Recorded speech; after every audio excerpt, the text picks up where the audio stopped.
ഇതാരൊക്കെയാ പറഞ്ഞോ? ജ്യോതിക. ജ്യോതികയാണ്. ജ്യോതിക ടീമുമാണ് ഇന്ന് നമുക്ക് വേണ്ടി എത്തിയിരിക്കുന്ന പെർഫോമൻസ്. എന്താ ഞാനൊന്ന് ഗസ് ചെയ്യട്ടെ, പണിയ നൃത്തമാണോ? അതെ, ആണ്. പണിയ നൃത്തത്തിന് എന്താ പ്രത്യേകത? ആദ്യമായിട്ടാണ് സംസ്ഥാന സ്കൂൾ കലാമേളയിൽ എത്തുന്നത്. അതെ. എങ്ങനെയുണ്ടായിരുന്നു പെർഫോമൻസ് ഒക്കെ? കഴിഞ്ഞോ? കഴിഞ്ഞു. അതെ, ഈ ജ്യോതികയും ടീമും എവിടെ നിന്നാണെന്നൊന്ന് ചോദിക്കട്ടെ. എവിടെ നിന്നാണ്? സ്ഥലം എവിടെയാ?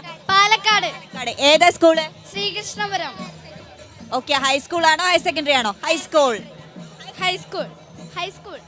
ഹൈസ്കൂൾ. High school high school. അവർക്ക് കൺഫ്യൂഷൻ ഉണ്ടോ? അതെ, ഒരാൾ ഹയർ സെക്കൻഡറി എന്ന് പറയുന്ന ഒരാൾ ഹൈസ്കൂൾ. എനിക്ക് കൺഫ്യൂഷൻ ആയി. ഈ പണിയ നൃത്തത്തെ കുറിച്ച് നമുക്കറിയാം, ഇത്തവണ ആദ്യമായി ഇൻട്രൊഡ്യൂസ് ചെയ്ത നിരവധി ഇനങ്ങളുണ്ട് ഈ കലാമേളയുടെ ഏറ്റവും വലിയ പ്രത്യേകതയായിട്ട്. അതിൽ നമ്മൾ എടുത്തു പറയേണ്ടുന്ന ഒരു കാര്യമെന്ന് പറയുന്നത്, നമ്മൾ പണിയ നൃത്തത്തിന്റെ റിഹേഴ്സലുമായി ബന്ധപ്പെട്ട് പ്രേക്ഷകരിലേക്ക് എത്തിക്കണമല്ലോ. ഇത് എന്താണെന്ന് നമ്മൾ ഇവരുടെ പെർഫോമൻസ് ആണ് ആദ്യം ഷൂട്ട് ചെയ്തത്. നമ്മുടെ പ്രേക്ഷകരിലേക്ക് ആദ്യമായി എത്തിയതും ഇവരുടെ പെർഫോമൻസ് ആണ്. ഇവർ അരങ്ങിലേക്ക് എത്തുന്നതിന് മുൻപ് അണിയറയിൽ എന്തായിരുന്നു പ്രാക്ടീസ് എന്നുള്ളത് നേരത്തെ തന്നെ നമ്മൾ പ്രേക്ഷകരെ കാണിച്ചതാണ്. പക്ഷേ ഈ മത്സരം കഴിഞ്ഞതിന് ശേഷം ഇവരെന്താണ് മത്സരത്തിന് പെർഫോം ചെയ്തത്, അതിന്റെ എനർജി എന്താണെന്ന് അറിയണ്ടേ? കാണാം. ഓക്കെ.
അടിപൊളി. ഞാൻ വീണ്ടും ഇവരുടെ നടുക്കായി കേട്ടോ. സമ്മാനമുണ്ട്. സമ്മാനം. നൃത്തം അവതരിപ്പിച്ച നമ്മുടെ കൂട്ടുകാർക്ക് കൈരളി ന്യൂസിന്റെ സമ്മാനം, മിൽമയുടെ സമ്മാനം. ഐസ്ക്രീം ഇഷ്ടമായുള്ളവരൊന്ന് കൈവക്കിക്കേ. ഐസ്ക്രീം ഇഷ്ടമുള്ള ആർക്കൊക്കെയാ? എല്ലാവർക്കും വേണോ? ഇതാരാ?